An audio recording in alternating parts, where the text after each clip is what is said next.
সূরা মুজাম্মিল, সূরা ৭৩, বাংলা অনুবাদ। সূরা মুজাম্মিল, মক্কায় অবতীর্ণ, আয়াত সংখ্যা 20। আল্লাহর নামে শুরু করছি, যিনি পরম করুণাময়, অতি দয়ালু। 1। হে কম্বল আবৃত ব্যক্তি। 2। রাতের কিছু অংশে আপনি দাঁড়িয়ে ইবাদত করুন। 3। অর্ধরাত্রি বা তার চেয়ে কিছু কম অথবা বেশি। 4। এবং কুরআন তিলাওয়াত করুন ধীরে ধীরে ও স্পষ্টভাবে। 5। আমি অবশ্যই আপনার ওপর নাজিল করব একটি গুরুতর বাণী। 6। নিঃসন্দেহে রাতের ইবাদত অন্তরের স্থিরতা আনে এবং তিলাওয়াতের জন্য উপযুক্ত সময়। 7। নিশ্চয় আপনার জন্য দিনের বেলায় রয়েছে দীর্ঘ কর্মব্যস্ততা। 8। অতএব আপনার রবের নাম স্মরণ করুন এবং তার প্রতি একাগ্রভাবে মনোযোগ দিন। 9। তিনিই পূর্ব ও পশ্চিমের মালিক, তিনি ব্যতীত অন্য কোন উপাস্য নেই। অতএব তাকেই অভিভাবক রূপে গ্রহণ করুন। 10।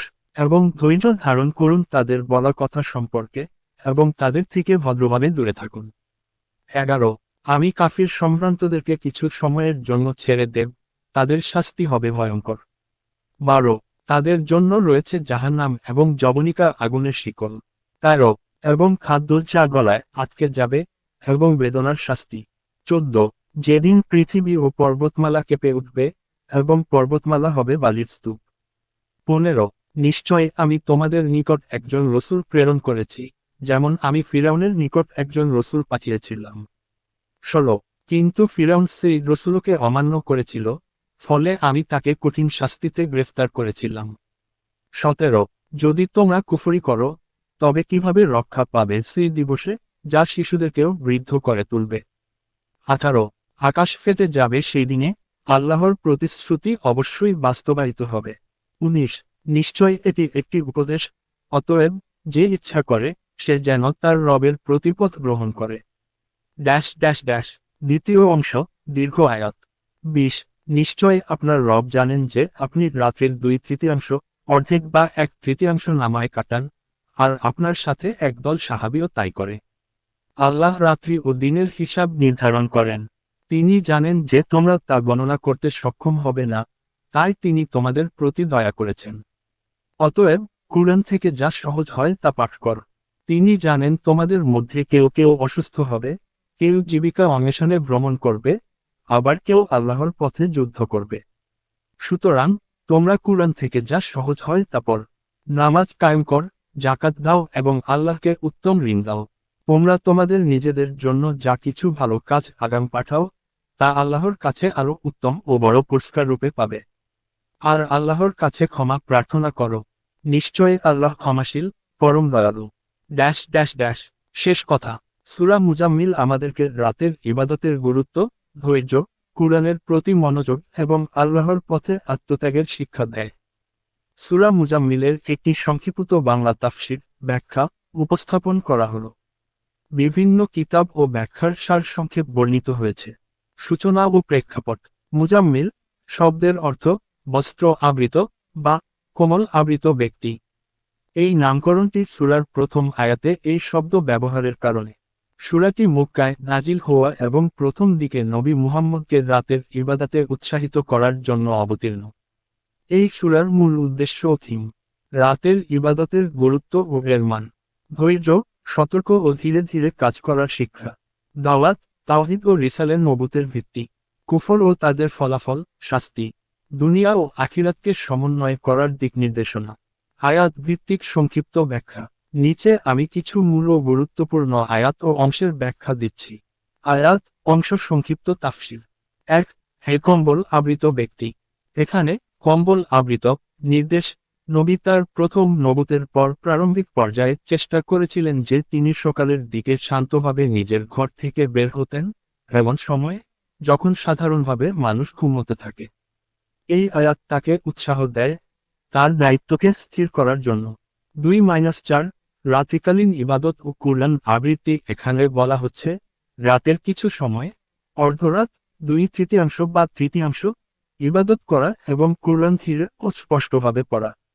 রাতের এই সময় কাজ করা মানুষের মনকে পরিষ্কার করে, আল্লাহর নিকটতা অনুভব করায়। 5।